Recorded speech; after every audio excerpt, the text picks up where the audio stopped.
Merci de nous recevoir chez vous. C'est bien l'heure de votre émission plurielle, l'émission qui évoque tous les sujets liés justement à nos sociétés. La question de promotion sur les produits de tous ordres en cette fin d'année, c'est le sujet qui nous intéresse. Quel contrôle sur les aliments liquidés? Quel rôle de l'association togolaise pour la consommation en rapport au risque de consommation, bien sûr, de certains éléments ou aliments périmés, mais encore sur le marché? Le sujet nous intéresse dans cette émission qui invite justement le responsable communication de l'ATC, monsieur Freddy Dounia. Bonjour. Bonjour. Vous allez bien? Nous allons bien. D'accord. Également en studio, le président de l'association Civisme, monsieur Kézire Suleiman Sobodi. Bonjour. Bonjour. Ça fait 2 jours. Vraiment. Chers parents, comme je vous appelle souvent. Effectivement, ça me fait plaisir d'être sur cette antenne, surtout les derniers jours de l'année finissante. Il faut que, quand on écrit I, il faut mettre un point sur le I. Là, on peut le lire I. Pourquoi je dis ça? Parce que avec les 2 fêtes, bon, les commerçants véreux profitent. Eux, ils rient et la basse classe pleure. À court terme ou bien à long terme. Donc tout juste, nous voulons le faire un accent aigu pour que les gens se ressaisissent.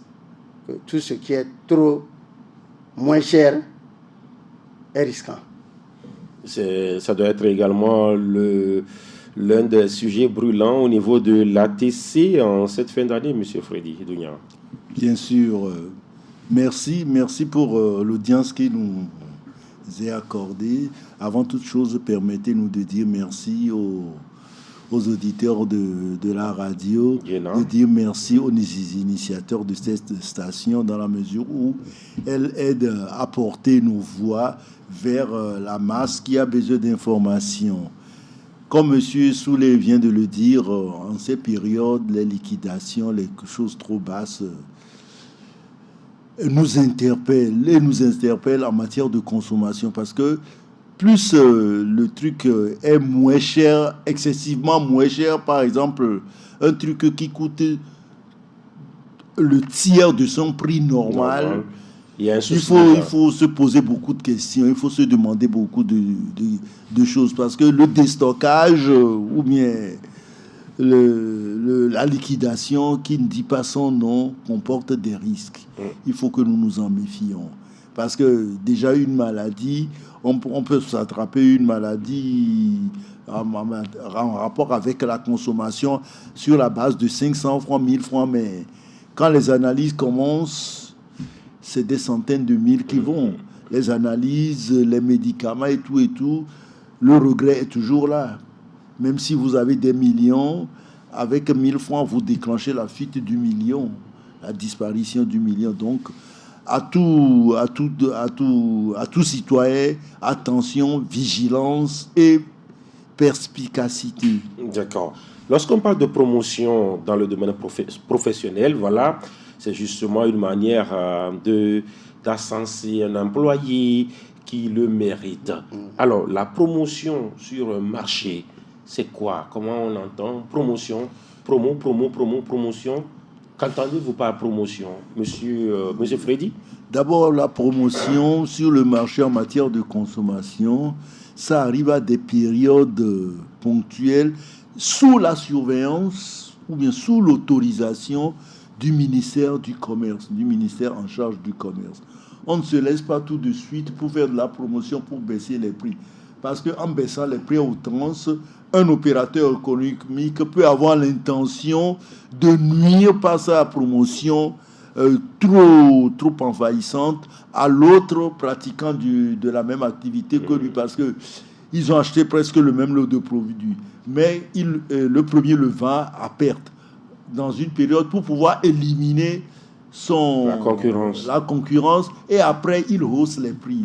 Donc la promotion doit être surveillée. Nous ici, les gens mettent le déstockage et tout sous le terme de promotion. Et souvent, on fait des stocks en début d'année avec l'espoir de vendre, mais quand on n'arrive pas à vendre et que la date de péremption aussi constitue une menace temporaire pour les commerçants, ils mettent sur le canevas Agouda Douagman promotion, Odedi, Midedi. En termes vernaculaires, c'est ce que les gens comprennent rapidement. Les viamniatio, tout ça demande à ce que le citoyen soit vigilant. Monsieur Kéziri. Oui. Quand on parle de promotion, si je prends le cas de l'Europe, ils parlent de on a soldé. Solde. La solde, pour eux, c'est pas période. Il y a l'hiver, l'été, le printemps, tout ça là, les habillements, les consommations. Donc, mais chez nous ici, quand vous entendez promotion, c'est la fin de l'année. Souvent. Et j'ai fait une remarque. Fête de Noël, un nouvel an, il y a promotion, il y a baisse des prix. Parce que c'est la fin d'année. Les dates de péremption, comme l'a dit mon co-débatteur, là, nous rouillons sur ces choses. Mais quand il s'agit de la fête de Ramadan au Tabaski, les prix s'élèvent. J'ai fait ce constat. Quand vous allez demander, on va vous dire, oh, ce sont les alhaji, ils ont de l'argent. Le sucre, le lait, l'huile, la banane, les fruits. On mentit parce que c'est le carême, vous êtes obligés. Et là-bas, silence de mort. Le gouvernement ne dit rien. Mais quand il s'agit de Noël et mon année, on fait tout possible. Je me pose pourquoi. Le 1 là, c'est pour qui, le 1 hein?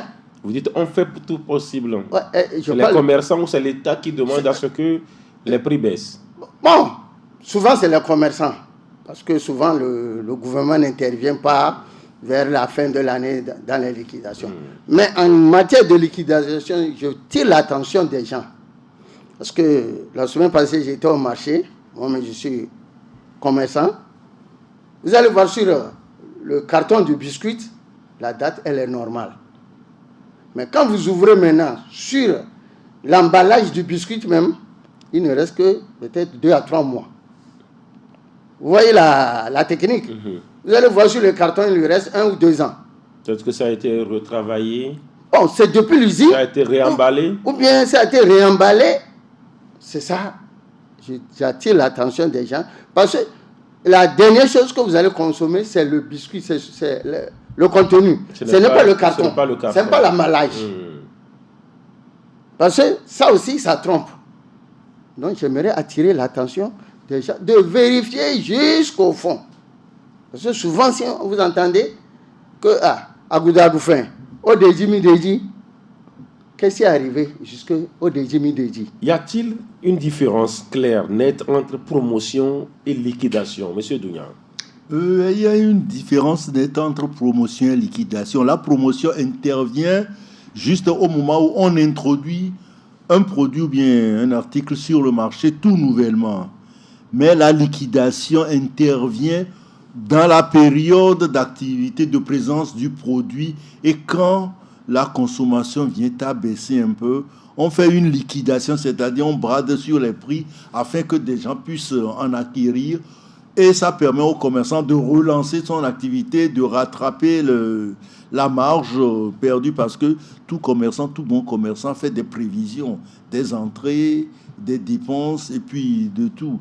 Mais c'est quand ça ne va pas, ça ne suit pas sa ligne de progression qu'il fait soit les liquidations. Il liquide parce que en entente aussi de la nouvelle gamme qui va arriver, il faut déstocker la vieille gamme qui traîne dans les magasins. Et puis surtout, il faut le dire, ce ne sont pas des genres de magasins comme les nôtres où la chaleur est résiduelle pour détruire les produits. Les magasins sont à entretenir, donc quand le produit ne se vend pas et que les charges fixes d'entretien, de maintien de salubrité et et sanitaire, tout et tout, dans le magasin, coûte cher. Donc, c'est des pertes irrécupérables pour le commerçant. Donc, la promotion intervient en début, on fait une promotion de lancement du produit, et la liquidation, c'est quand le produit est en cours de vie, ou bien quand sa date de péremption approche, on fait un déstockage et on liquide, c'est-à-dire on brade le prix. Derrière le mot liquidation, même, on voit de la braderie. Les deux pratiques, si on comprend, s'interpellent. L'un est à la suite de l'autre. Il ne faut pas confondre.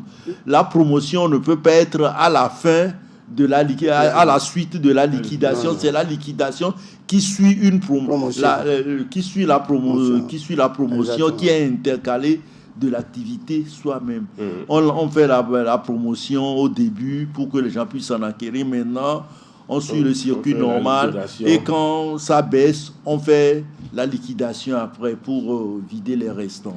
Oui, monsieur Kéziré. La promotion, simplement, c'est un nouvel article. Comme il l'a dit. Comme il a dit, que les gens ne connaissent pas, donc c'est une promotion. Mais la liquidation, c'est quelque chose qu'on connaissait. Et la date de péremption est si proche. On a attendu, on avait mis un prix, ça n'a pas marché. Maintenant, si on diminue, sûrement que ça va couler. Il y a certains, ce n'est même pas la date, c'est parce que les gens, le prix était excessif. Aujourd'hui, si ils voient qu'à la fin de l'année, j'attends un autre arrivage, je suis obligé de liquider. Donc c'est quelque chose qu'on connaissait. Tout ce qu'on appelle liquidation, ce n'est pas nouveau. Mais la promotion, c'est quelque chose qui est de nouveau. D'accord. Alors, laquelle des deux pratiques est dangereuse? La liquidation. Pour point barre.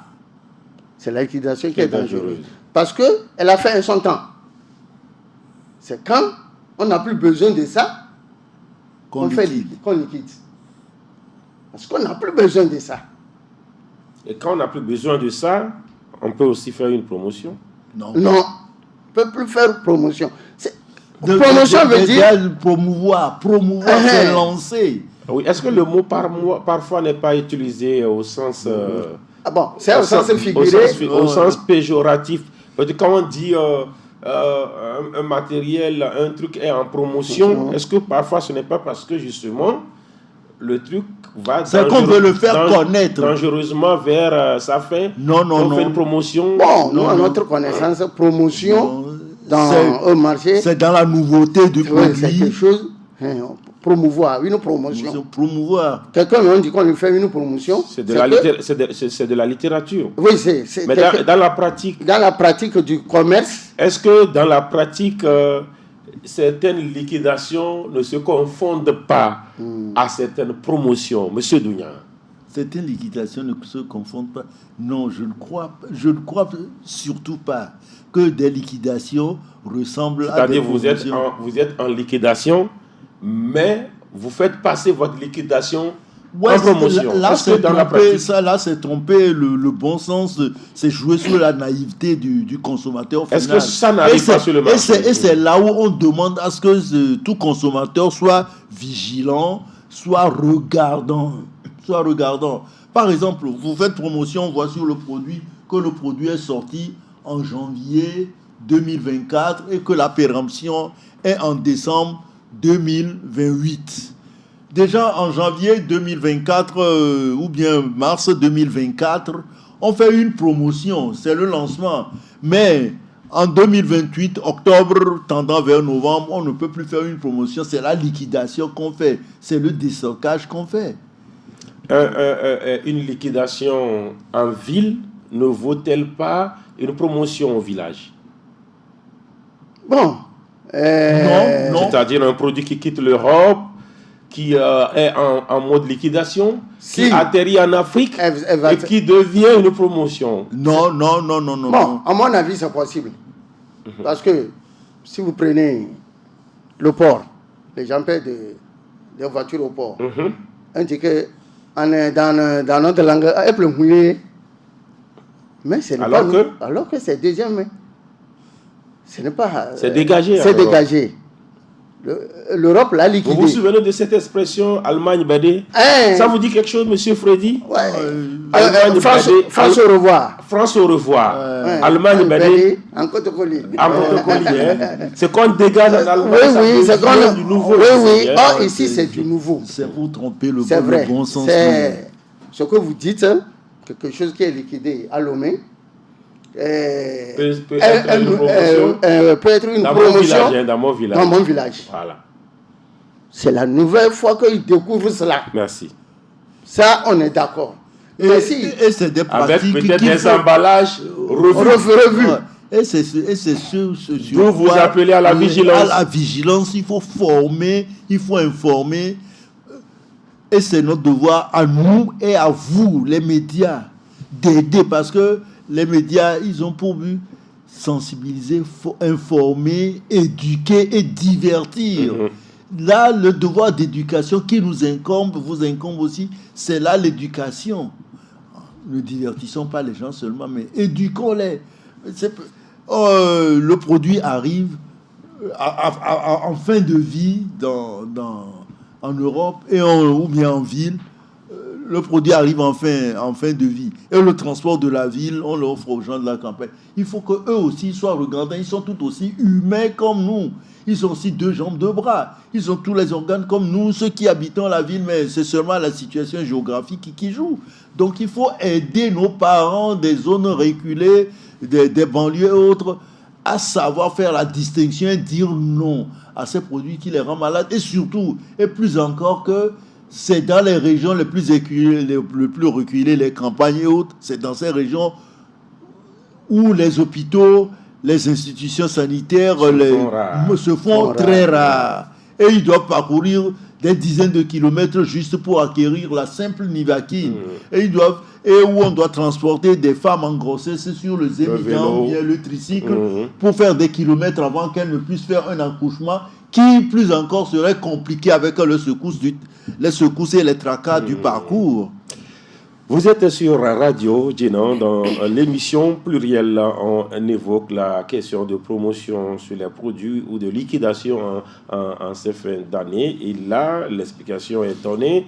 En réalité, en fin d'année, on parle de liquidation. Oui. Et voilà, pas de promotion. Sauf que voilà, il y a ces 2 pratiques des fois qui se chevauchent de façon peut-être consciente ou inconsciente. Alors, laquelle des 2 pratiques est légale? La promotion, liquidation, est-ce que tout est légal? Les 2 pratiques sont légales. Les 2 pratiques sont légales, mais l'illégalité qui en émerge, vient du fait que, d'abord, il faut que ces 2 pratiques soient soumises à l'appréciation et au truc du ministère du Commerce, du ministère en charge de la pratique. On ne fait pas... Et surtout, l'illégalité vient du fait que les gens squattent sur le bon sens ou bien la naïveté du consommateur final. Une des péremptions, on a vu au cours de nos descentes en ville, de nos sorties, on a vu des gens qui ont gommé, qui ont techniquement avec des diluants effacé des dates de péremption, par exemple des 8 de par leur configuration qui sont devenus des 9. Il suffit juste d'effacer une partie. Des 6 qui sont devenus des 8. Parce que le 6, la manière de 2026, c'est devenu 2028. 2028. Des 3 qui sont devenus des 8. Parce que parce que là, il faut un œil vigilant, il faut être averti pour le voir. Et c'est là où nous sollicitons l'appui des autorités d'être regardants, de donner les moyens de contrôle à leur service et d'aider les associations de consommateurs à pouvoir faire ce travail de veille sociale qui est le nôtre pour pouvoir juguler cette situation, parce que les associations de consommateurs sont des acteurs de la société civile qui ont un pouvoir de veille. Ils regardent et ils avertissent les autorités de la présence de tel, mais qui n'ont pas le pouvoir de sanction. nous avons un pouvoir de dénonciation, d'information, mais la sanction et la répression relèvent du sort des autorités. Monsieur Kéziré Souleymane, j'évoquais justement la légalisation, si je peux le dire, de ces pratiques. Alors, c'est bien cela. La liquidation, elle est légale. Elle est légale dans la mesure où, si les autorités compétentes l'autorisent, ce que vient de dire mon co-débatteur, moi aussi, Vous en faites. Non, je constate cela. Est-ce que c'est l'autorité compétente qui a autorisé cela? Changer les dates? Non. Ce n'est pas l'autorité. Donc cela veut dire qu'elle n'a pas... Avant d'en arriver là, vous avez un sac de riz, oui. Sinon vous avez 10 sacs de riz, achetés à 12 000 francs l'unité, oui. Et à un moment donné, vous constatez que, voilà, il faut quand même tout de suite les liquider. Oui. Vous voulez les vendre à 10 000. Alors, est-ce que vous êtes tenu d'aller dire au ministère que mes sacs qui se vendent à 12 000, je vais les vendre à 10 000? Oui, vous avez... obligation. C'est une obligation. Si vous ne le faites pas. Parce que d'abord, l'obligation a des soubassements juridiques. Dans la mesure où on doit venir vérifier pour savoir si le riz répond aux normes de consommation. Parce que il y a des qualités organoleptiques qui doivent être observées, des qualités de consommation normales qui doivent être observées. Mais si votre riz déjà commence à développer des champignons dû au froid ou bien à l'humidité, et quand les gens l'auront consommé, quand ils auront les intoxications gastriques et autres. Donc le ministère s'assure que le produit qui va être liquidé ou bien qui va subir une réduction répond normalement au principe de consommation et il vous y autorise dans la marge où le prix ne va pas mettre de la concurrence déloyale vis-à-vis de l'autre qui pratique la même activité que vous, ce que j'ai dit précédemment, la trop grande baisse du prix qui porte atteinte à la survie de l'autre, du collègue pratiquant la même activité, est interdite. J'aimerais mettre un accent tout particulier. Que nous mettions dans nos esprits que notre nourriture est notre santé et elle est aussi notre maladie. Tout ce que vous prenez en mettant dans votre bouche, dites que ça a deux voies. Soit vous êtes en bonne santé, soit vous tombez malade. Là, tout le monde a quand même ça dans sa tête. Je vais vous donner une confession. Je suis commerçant, comme je vous ai dit. J'ai payé un sac de riz chez une bonne dame. J'avais payé le riz là, je ne vais pas appeler le nom. C'est le riz que je voulais. Le même riz, je suis retourné chez elle, c'est le même nom, mais quand je suis venu, j'ai ouvert, ce n'est pas le riz, c'est pas la contenance que je voulais. Même la couleur. Je retourne le riz, la dame dit, il n'y a pas question. Pourquoi je l'ai ouvert avant d'amener? Comment je peux vendre? Mais vous avez des gens qui coudent des choses ici. Quand moi-même, je n'ai qu'à aller chercher. Vous faites des commerçants véreux? Moi, j'ai laissé le riz avec elle. Je me suis promené chez les autres. On m'a demandé ça. Combien on t'a vendu le riz? J'ai dit non, mais elle t'a eu. Un riz de 21 000, elle te vend ça à 23 500. J'avais payé ça à 23 000. Je suis retourné, elle me dit 23 500. J'ai dit, il n'y a pas de problème. J'ai dit, mais comment? La fois passée, c'est 23 000. J'ai dit, oui, que les choses sont chères. J'ai dit, il n'y a pas de problème. Mais j'ai payé, mais ce n'est pas ce que je voulais. J'étais prêt à aller voir les autorités. J'ai laissé le riz chez elle 5 jours. Je suis retourné maintenant, elle m'a donné un autre riz. Si elle ne m'avait pas donné, donc nous allons nous retrouver devant les autorités. C'est là où les associations de consommateurs éduquent souvent la population à savoir implémenter les réclamations. Parce que quand on fait des achats, les gens le trouvent bénin, mais il faut toujours prendre un certificat de transaction commerciale. Parce que tout achat que nous faisons, c'est un contrat de confiance, mais certifié par le reçu. Par exemple, vous ne pouvez pas acheter un poste téléviseur sans prendre ou bien un ventilateur sans prendre de reçu et de, comment on appelle ça, de garantie. Monsieur Freddy, si c'est des gens des reçus, mais n'ont pas de numéro de contact. La preuve, la dame là, le jour où j'ai ouvert ça, c'est un samedi, j'ai cherché immédiatement son reçu. Il n'y a pas de numéro de contact. C'est parce que... Elle me dit que pourquoi j'ai attendu jusqu'à... J'ai dit, mais j'ai voulu vous appeler, il n'y a pas de numéro de contact. Voilà, ce n'est pas votre reçu. Vous voyez, il y a des reçus, mais il n'y a pas de contact. Oh, c'est sciemment qui le font. C'est sciemment. Oui, si quelqu'un fait ça, alors, justement, face à ces situations, quel rôle joue l'ATC sur le terrain, monsieur Dounia Freddy? Nous sommes passés sur beaucoup de radios, sur beaucoup de médias. J'ai toujours dit aux gens, pour débuter, je dis toujours, nous faisons des acquisitions sans faire des achats. D'abord, quand vous rentrez dans une boutique pour acheter, la première loi du commerce, c'est que le prix du produit doit être affiché pour qu'on ne vende pas aux gens selon la tête que la personne présente.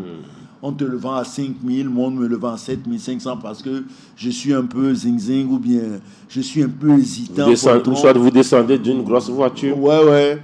Donc, quand on rentre d'abord, quand on veut acquérir un produit, on rentre d'abord à la boutique, il y a l'accroche par l'emballage, il vous intéresse. Vous prenez le produit, après avoir vu le prix, vous prenez le produit, vous entrez en contact avec le produit, vous faites connaissance avec son certificat de naissance, son état de santé, ce qui veut dire la date de fabrication, la date de décès, la péremption.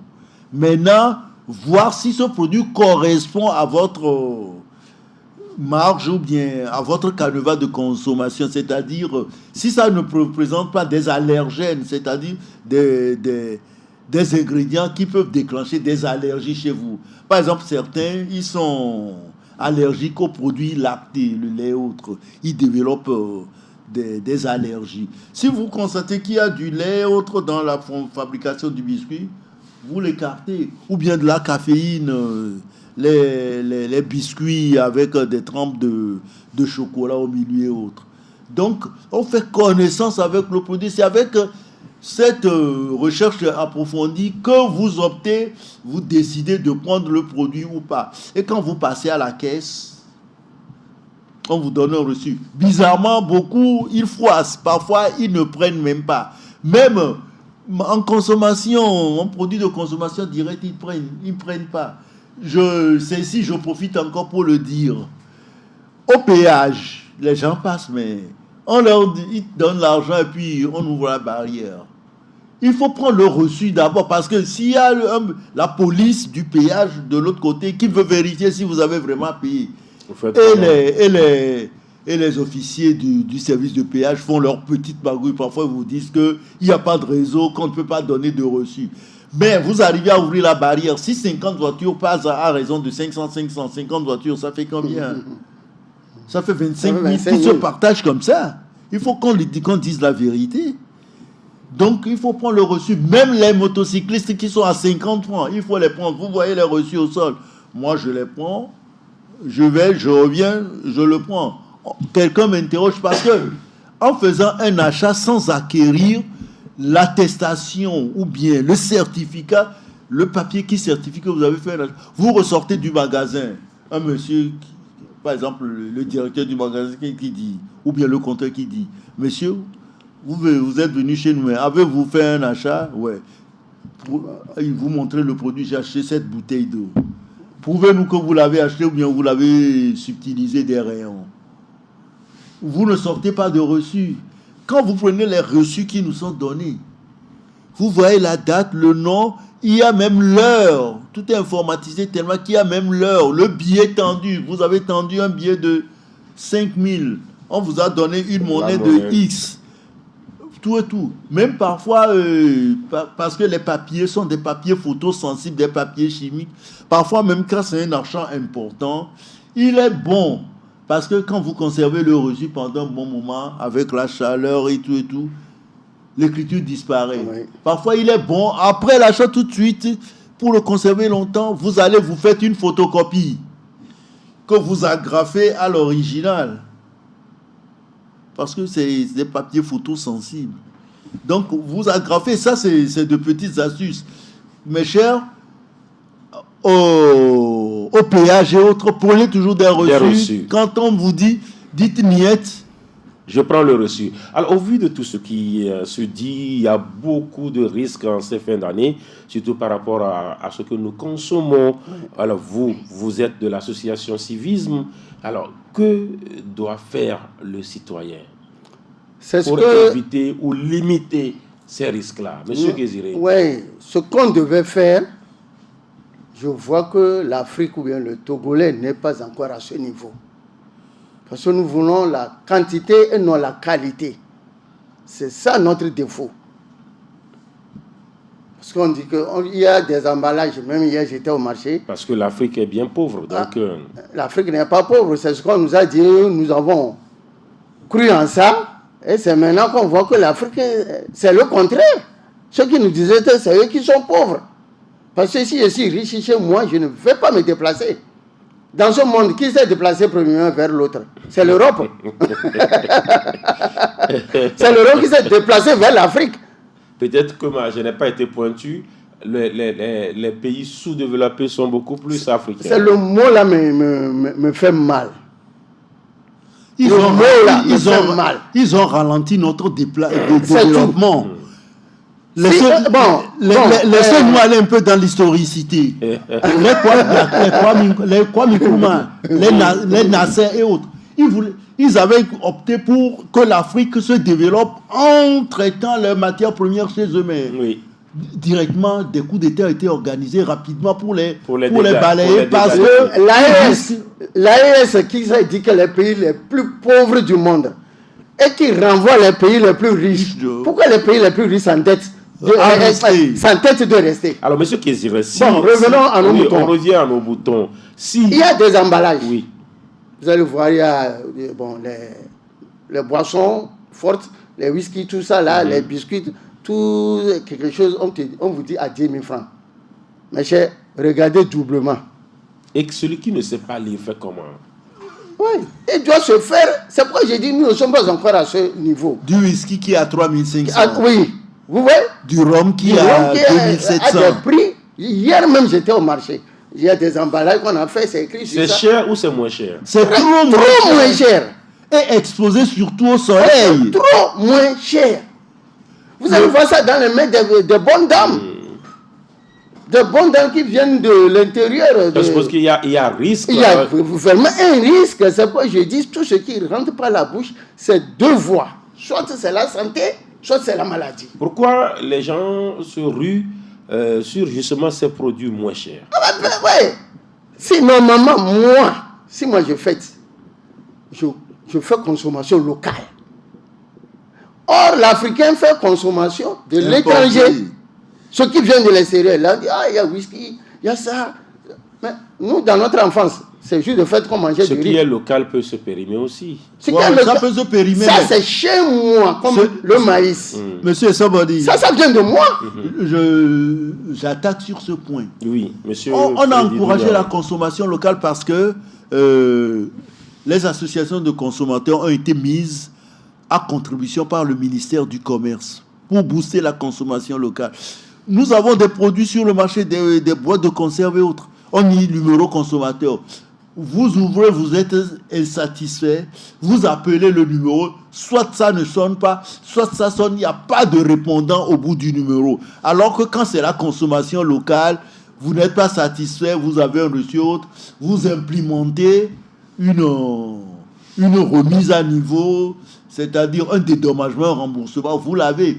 Par exemple, les tomates concentrées fabriquées chez nous.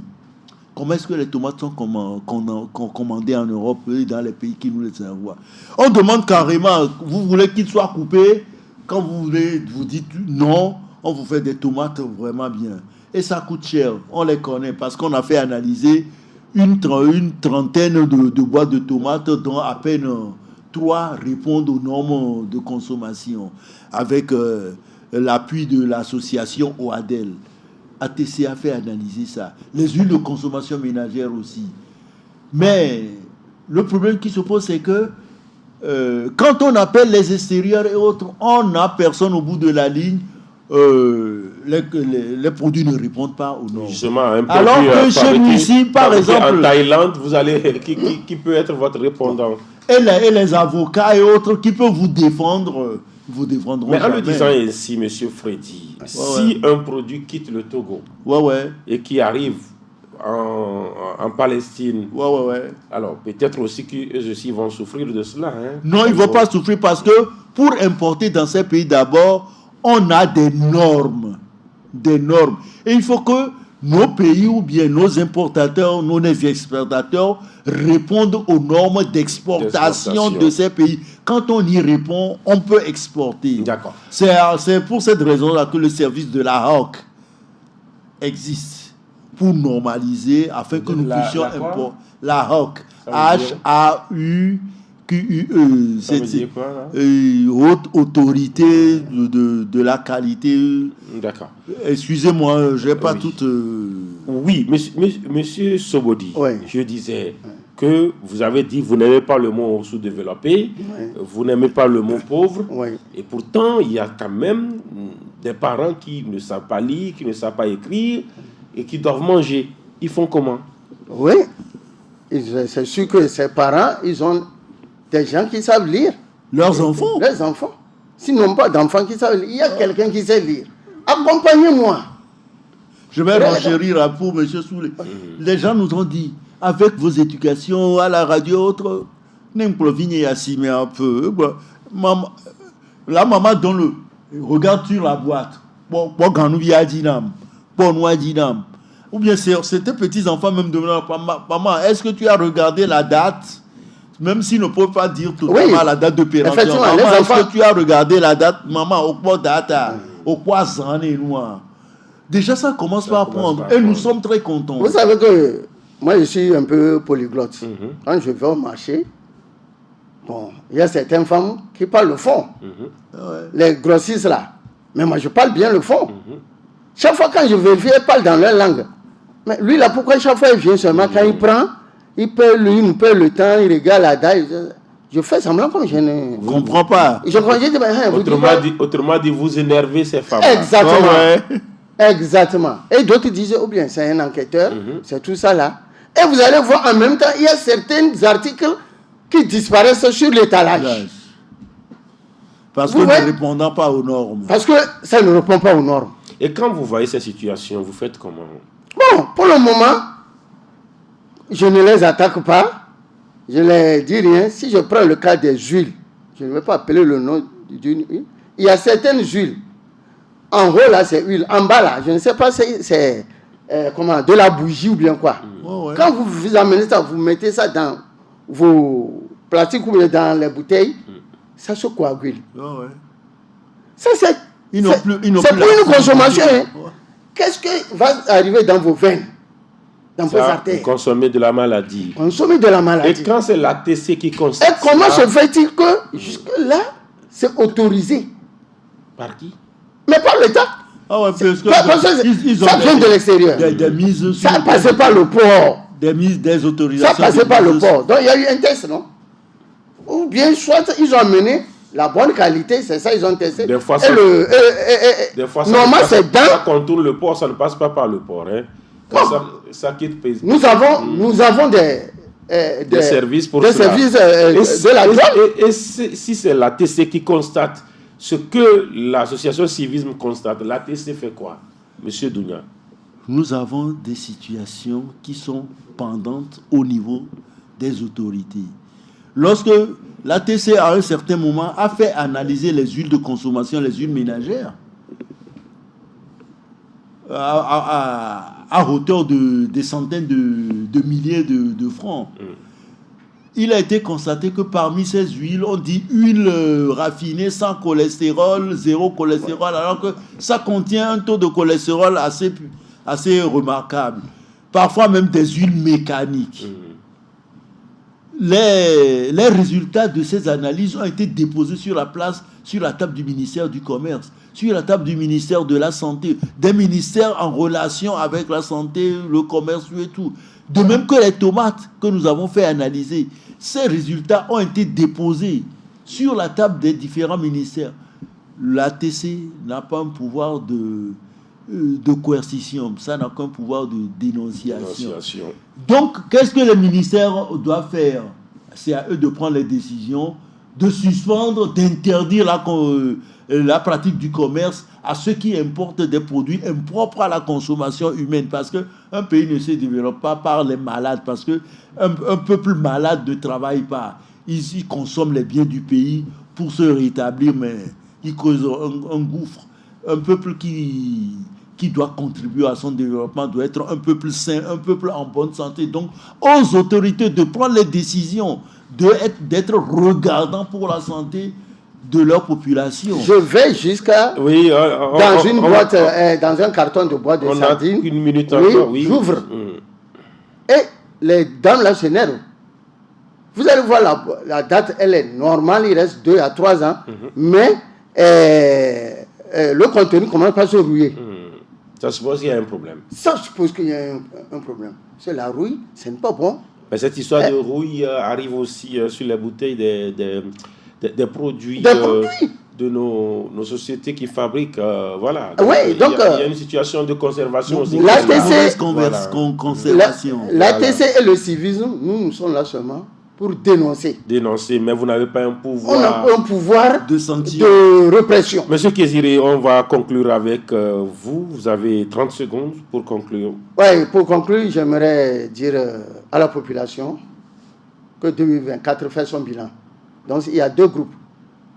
C'est à vous de choisir, soit vous partez à jamais avec 2024, ou bien vous attendez 2025 qui a de l'espoir dans la santé, dans tout. Mais faites gaffe, il ne faut pas que la fête n'est pas synonyme de la mort. Et ce n'est pas le jour J, au moins j'ai vu le 1er janvier, donc je peux mourir, non. 2025 va compter 365 jours. D'accord. Oui, monsieur Dounia, vous avez 30 secondes également pour conclure. Nous avons beaucoup dit. Ce qui est pressant pour... Nous avons beaucoup dit pendant des années, des mois, des jours. Consommation, responsabilité, tout et tout. Mais la consommation qui nécessite beaucoup d'attention ces derniers temps, c'est la consommation de nos moyens de déplacement, de transport et tout. Ces jours-ci, aujourd'hui, il y aura beaucoup d'affluence au niveau des entrées d'urgence au CHU de Tokoin parce que les gens roulent à tombeau ouvert sous l'effet des produits psychotropes, de la drogue, un peu de tout, tramadol et tout et tout. Soyons responsables, vigilance.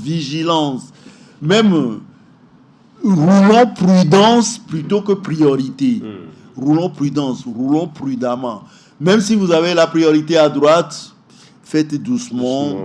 Laissez le zigzag qui, sous l'effet des produits psychotropes, laissez-le passer parce que Nemito la homia, nodo babainamia, odagbado wezonamino. Merci à vous, monsieur Freddy Dounian. Je rappelle que vous êtes le responsable à la communication à la TC, Association Togolaise pour la consommation. Merci également à monsieur Kéziré Souleymane Sobodi. Vous êtes le président de l'association Civisme. Je suis Latifi Rouman. Merci également à tous ceux qui nous ont suivis. On se prend rendez-vous pour mardi prochain pour un autre numéro. Bye bye. Bye.